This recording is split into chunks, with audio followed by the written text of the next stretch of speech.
Alright guys, in the last video we went ahead and created the landing page, but not only that, we created a bunch of our utility classes. If we go to our utility Sass file, we have all of our backgrounds, all of our text styles up here, and then we have all of our button styles. So we can use these all around the site. Alright, now the next thing I want to focus on is the register and the login page. Okay, so these forms. So I'm gonna keep the index HTML open, but I'm gonna create a new file in dist called, let's do register.html. All right, and then we'll use Emmet here. Actually, let's not use Emmet. Let's just grab the whole index HTML. Go ahead and close that up, and then we're gonna paste that in register, which I spelt wrong. Let me rename that. Okay, so register HTML, I'm going to paste everything in from the index file and then just kind of go through. All we really want that's the same is the head and the nav bar. So everything in the head we can keep the same. If you want to change the title, you can. I'm just going to leave it. And then, let's see, we'll leave the nav. Now, as far as the section, I'm going to get rid of, I'm going to keep the section, get rid of everything within it, and then give this a class of container. And the way this is going to work is every inner page is going to have this section with the class of container. Okay, in fact, you know what we could do is copy this, and in, I guess outside of our dist folder, we'll create a folder called resources. And let's create a file called underscore, and we'll call this boiler. So underscore boiler.html. So it's not an actual page, but we can just kind of copy this for every new page we create. So I'll just set that aside. All right, now what we want to do within this container is create our form. So where do we want to start here? Let's put our H1, and we can actually visit the page. Or no, we can't. Hold on, visit. Register, there we go. So let's put our H1, and we're going to use two classes here. So one is going to be large, which we already have in our utilities, but we're also going to have a text primary for when we want to have the text the primary color. All right, and I'll add the CSS afterwards. So let's say sign up, and then under the H1, let's put a paragraph with the class of lead. And I'm going to put an icon here. So I'm going to do FAS and then FA-user. And then next to that icon, I'm going to say create your account. Okay, and then under the paragraph, we're going to have a form. So let's say form. Actually, I'm going to give it a class of form as well, because all the forms in this UI, in this theme, are going to have the same kind of styling, and I'm going to give them all the class of form. So for action, I guess for action, we could just have it go to dashboard.html, even though, I mean, it's not an actual functionality, but it will at least redirect to that page. And then, let's see, within form, we're going to have a form group. And within here, we're going to have an input with the type of text, and I'm going to give this a placeholder of name, because we're not going to have labels. We're going to use just placeholders. Okay, and then I think, yeah, that's pretty much it, because we don't need special class names. I'm going to style just all the inputs within the form class. So that's the name. Now let's just copy this down, and this is going to be the email, so I'll go ahead and change the type to email and the placeholder to email address. And this is just going to have a little tip telling the user that this site uses Gravatar. So if you want an avatar, use an email that's associated with a Gravatar account. And I'm going to put that in a small tag with the class of form-text. Okay, and we'll just say this site uses Gravatar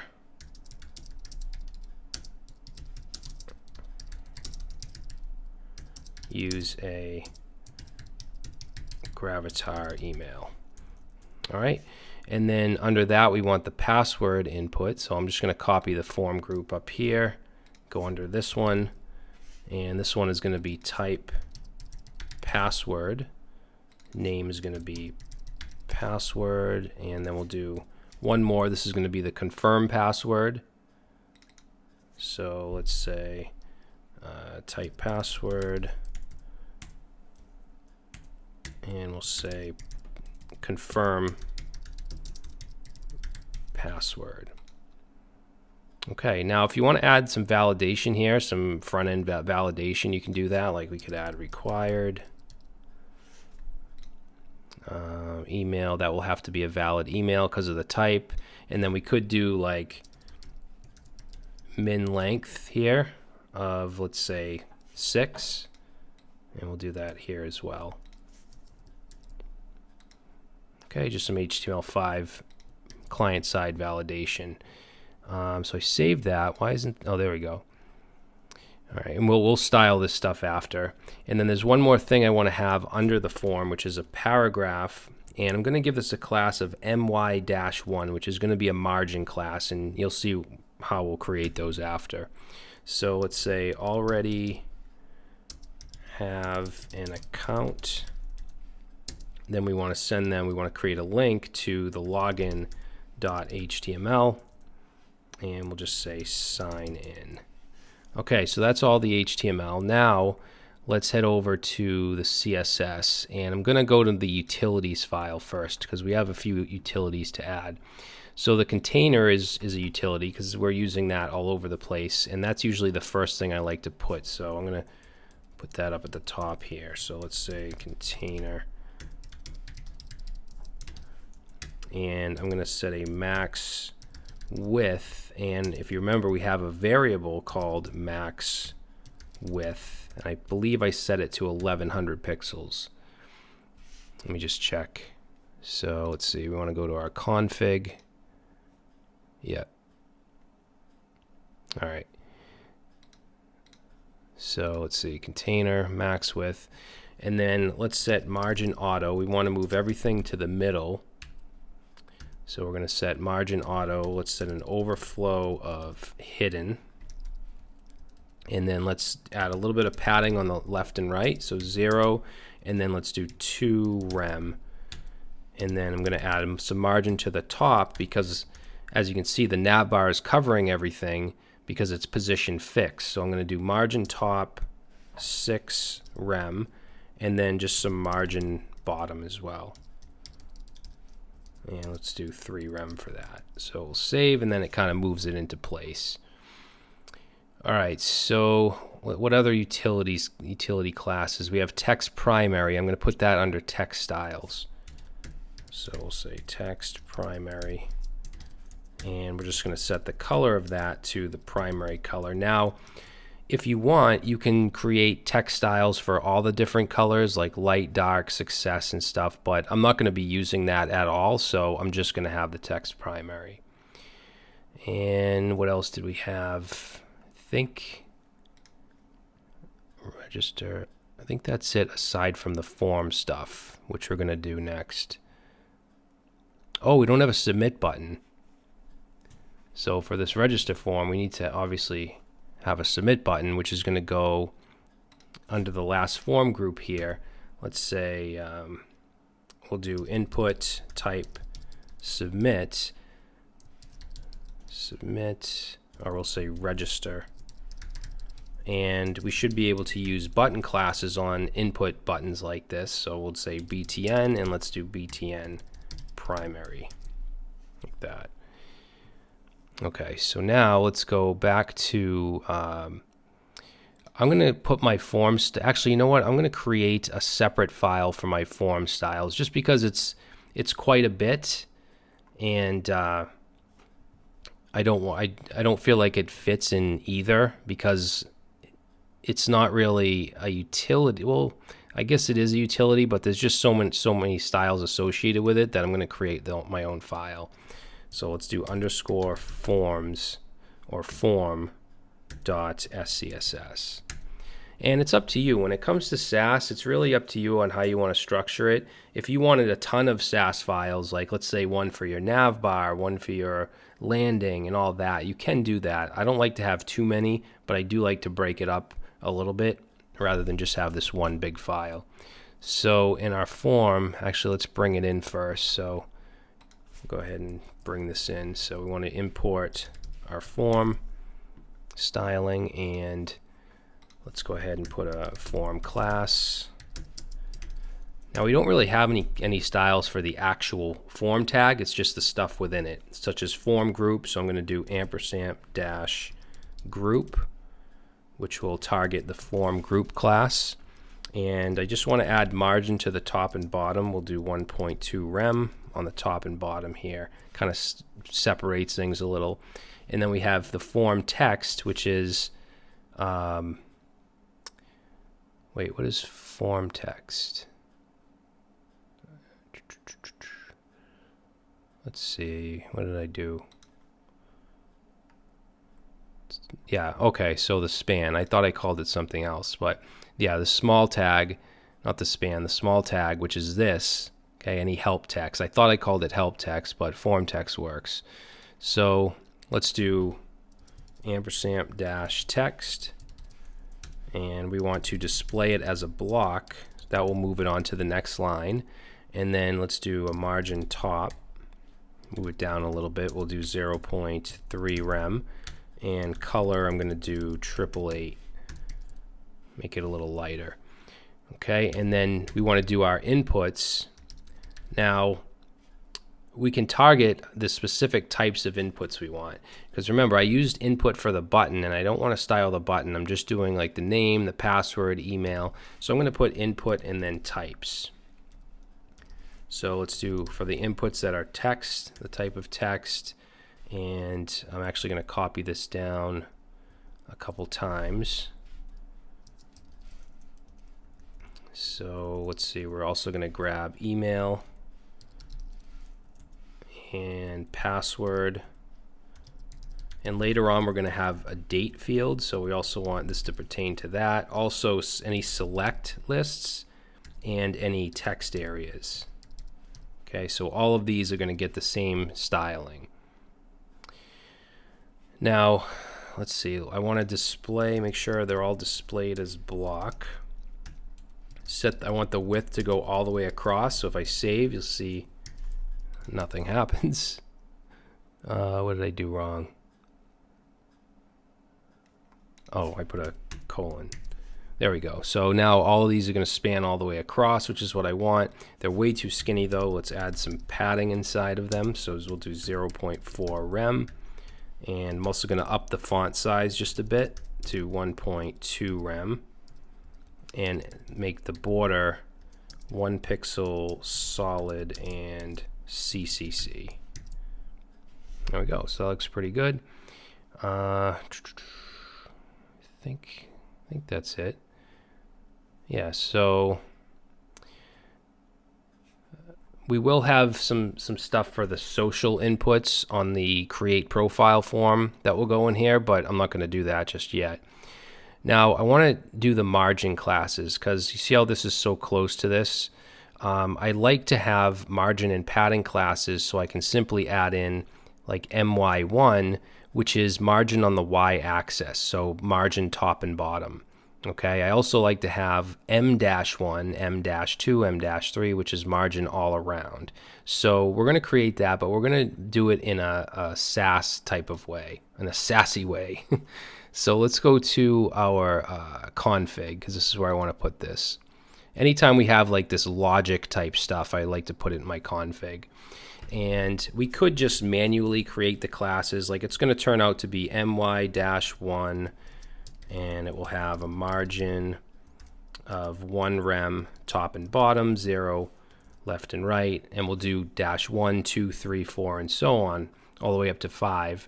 And then also m-1 through 5, which will just be all around like that. Now you could manually type that out, but I like to use a little bit of logic with Sass. So let's say margin and padding, and I'm going to have a variable called space amounts, and I'm going to set this to a list of 1 through 5. Whoops, I put an equal sign. That's not right. Colon. Okay, now I'm going to loop through these space amounts. Okay, we can even have loops in Sass. We can have this each loop, and we can say each space, I'm just going to call this space in, and then our variable of space amounts, which is our list. And let's start off by doing the classes for the all around margin. So we'll have dot m dash and then whatever the space is. So I can use a syntax here to put in a variable, and that syntax is a number sign and curly braces, pretty much like a template literal in JavaScript, except instead of a money sign, it's a number sign. And I think the reason for that is because we use the number sign in the variable name. So here we want to put whatever that space is. So it'll loop through these, and it'll output m-1 through m-5. And for each one, we want to do a margin, and we want it all the way around. So I'm just going to put in here space, just like that. And then let's do the vertical margin. So I'll just copy this, and instead of just m dash, I'm going to do my dash, and then just add a oh, you know what? I forgot to put rem. Otherwise, it's just going to be margin 1, 2, 3, 4, 5. It needs to have a unit, so rem. And then this will just do just the top and bottom because we're saying 0 on the left and right. All right, and then I want to do the same with padding. So I'm going to copy all of this, and let's change this to padding. And then we can just change the M to a P, and then change this to padding. Change that, and this will be PY. And whoops, we'll change this to padding. All right, so now I'm going to save this, and once it gets compiled, I just want to show you what it turned into. And this is all minified, so it looks all jumbled, but this is what it created. M1, margin 1 rem, MY1, margin 1 rem 0, P1, padding 1 rem, PY1, so all the way up to 5. All right, so that way we can just simply add these classes wherever we need margin and padding. All right, so let's close that up, and now you can actually see that this paragraph has been pushed down because it has margin on the top and bottom. So that's it for the sign up page. I'm going to close up the config, and we can close up the form SCSS for now as well. The index, don't need that. So now let's do the login, since it's pretty much the same thing, just minus a couple fields. So I'm going to copy everything in register HTML, and then I'm going to create inside my dist folder a login.html. And inside here, I'm just going to paste everything. Go up to the top here, and let's change this to, we'll say, sign in instead of sign up. And let's change the paragraph text here. We're going to say sign into your account. And let's just get rid of the name form group because we don't want a name. And then for the email, we're going to keep the email but get rid of this small text here. We don't need that. And then get rid of the confirm password div right here. And for the button, we'll change that to login. And then for the paragraph, we're going to say don't have an account. Then we want to take them to register. And we'll change that to sign up. All right, so if I save that, we click on login. There we go. So that should be all set. One thing I do want to do, though, is the alerts. Okay, so we might as well take care of that now. So for alerts, they're going to go usually right within the container. And I'll just put a comment here, say alert. So usually they'll go right here, and it'll just be a class of alert and an alert dash whatever kind of alert. Let's say danger, and we'll just say like invalid credentials and save. Now obviously we want to style this, so an alert is obviously a utility. So actually I already have it open. Let's go to utilities, and let's go down below buttons and say alerts. All right, so again, this is going to work similar to the other stuff that we've done, the buttons and all that. So we're going to have a class of alert. And first of all, let's add some padding. We'll do 0.8. And let's set some margin. So 1 rem. We could add the my1 class, but I don't want to have to do that for alerts. Utility classes, I like them to have their own padding and stuff if it's going to be consistent. And then I'm just going to add an opacity here of 0.9 just to make it a little translucent. And the background by default is going to be the light color. Okay, just like the buttons. And then the color, the default text color will be 333.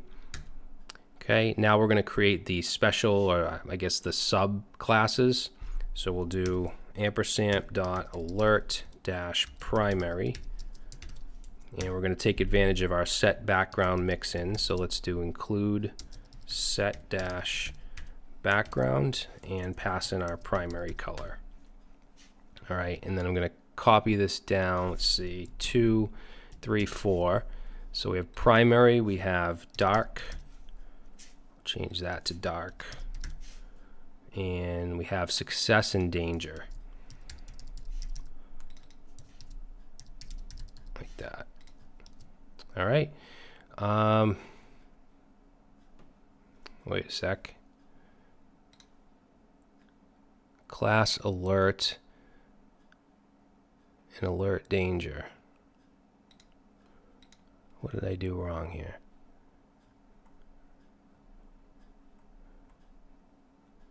So this should have padding.